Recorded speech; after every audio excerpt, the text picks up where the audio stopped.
Buenas noches, mi nombre es Sergio Daniel Lozano Sinclair, soy estudiante de la carrera de Derecho de la Universidad Privada Domingo Savio. Actualmente curso la materia de Teoría del Estado a cargo del licenciado Rubén Mubarak.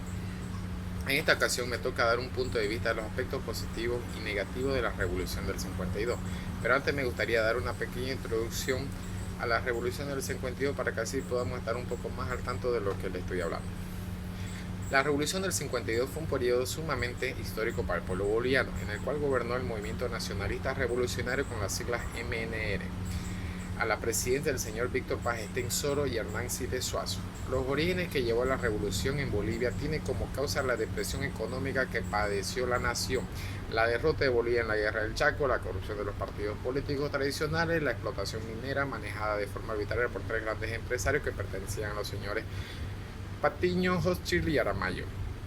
Con estos antecedentes, la revolución boliviana se empezó a gestar entre 1946 y se desarrolló recién en 1952, donde los ciudadanos se hallaban inconformes con el dominio extranjero de los asuntos económicos, políticos y sociales, la explotación laboral, la mano de obra barata, la minería excesiva, la miseria económica de los pobres y otros tantos factores que generaban malestar social en la revolución.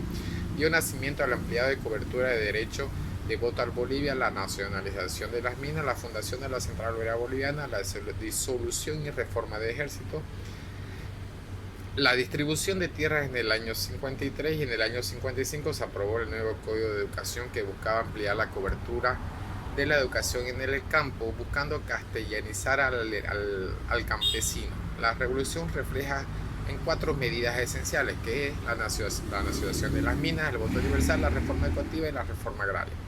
Los aspectos positivos de esta revolución fue que se produjeron grandes cambios sociales, políticos y económicos. Algunos importantes fueron, como mencioné, que fue la nacionalización de las minas, el voto universal, la reforma educativa y la reforma agraria.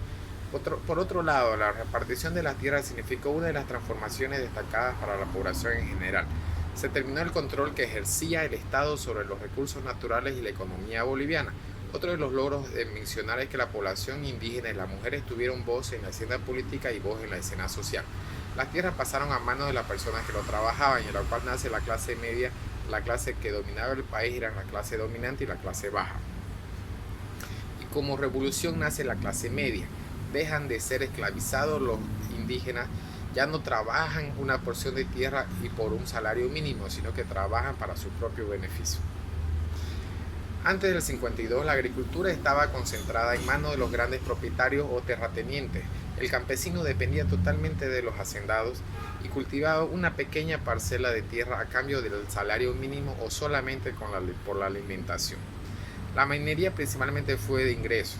La principal fuente de ingresos estaba a mano de los denominados varones del estaño, que eran Patiño, Hochschild y Aramayo, por lo que el Estado recibía apenas una mínima parte de las ganancias. Además, no existía un adecuado sistema de seguridad social ni un referente legal que rigiera las condiciones de trabajo y la explotación de las minas y las fábricas.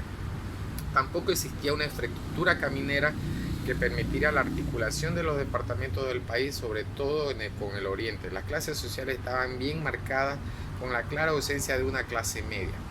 Otro punto importante era la educación, que permitía la alfabetización y programas educativos para alcanzar la mayor parte de la población. Estos fueron los puntos positivos para la nueva Bolivia del siglo XX, que empezaba a vivir otras formas de política socialista, dejando a un lado la política capitalista, y comienza otra forma de liderazgo en la vida política y en la economía. Los aspectos negativos, encabezados por su líder, que era Víctor Paz Estenssoro, del partido político del MNR, como lo mencionamos anteriormente, del sistema jurídico y especialmente de las garantías constitucionales. Todo esto se justificaba y practicaba en nombre de la patria, de la justicia social, del progreso económico. Durante el periodo del 52 al 64, el MNR produjo una normativa oficial esquizofrénica: por un lado, la implementación de reformas radicales, y otro, por la preservación de viejos valores convencionales. Fue un régimen con pretensiones totalizadoras e inclinaciones que oscilaba entre las políticas reformistas y la sumisión de los organismos internacionales para el ciudadano común. Y corriendo disminuyó el Estado de Derecho debido al incremento de la arbitrariedad policial y al fuerte aumento de la burocracia estatal con Chile. Estados Unidos elaboró un plan de estabilización en fines del 56. Bolivia lo aceptó bajo el patrocinio del FMI. En enero del 57, esto produjo el reducir el presupuesto salarial y eso estuvo un éxito relativo gracias a los planes del FMI y los préstamos de Estados Unidos. En conclusión, la revolución del 52 fue la más primordial del continente, en particular por el protagonismo decisivo de los cuadros sindicales en el ámbito institucional y del Estado. La revolución ha tenido aspectos positivos y negativos como cualquier otra revolución que se produjo en algunos países. La nacionalización de las minas, el voto universal, la reforma educativa y la reforma agraria fueron los cambios que se modificaron en la revolución y que dio un paso importante para las nuevas leyes que tenemos ahora en Bolivia. Además, podemos decir que la revolución del 52 trajo consecuencias que pretendía determinar el mandato del resultado de esta lucha de clase entre burguesía y proletariado en cuanto a las consecuencias económicas que se dan. Se tiene el proyecto del ferrocarril de Santa Cruz, siendo una obra de gran importancia, dando un beneficio para el país.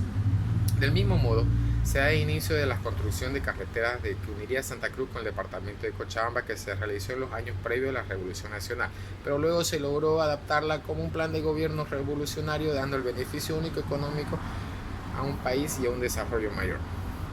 En lo negativo, al darse la revolución, no se permitió que Bolivia pueda alcanzar un plan de gobierno que tenía a largo plazo. La derecha y la industrialización y la modernización se pasó a manos de nuevos líderes políticos y a sistemas de gobierno socialista que todos deberían tener porque era necesario tener un estándar económico.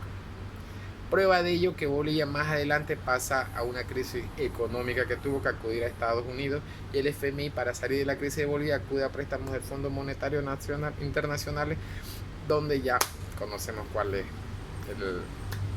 el resultado de la dependencia que teníamos a través de esos préstamos con el FMI. Bueno, sin más que decir, me despido y agradezco antemano a todos. Que tengan muy buenas noches. Un gran saludo y un abrazo. Se cuidan.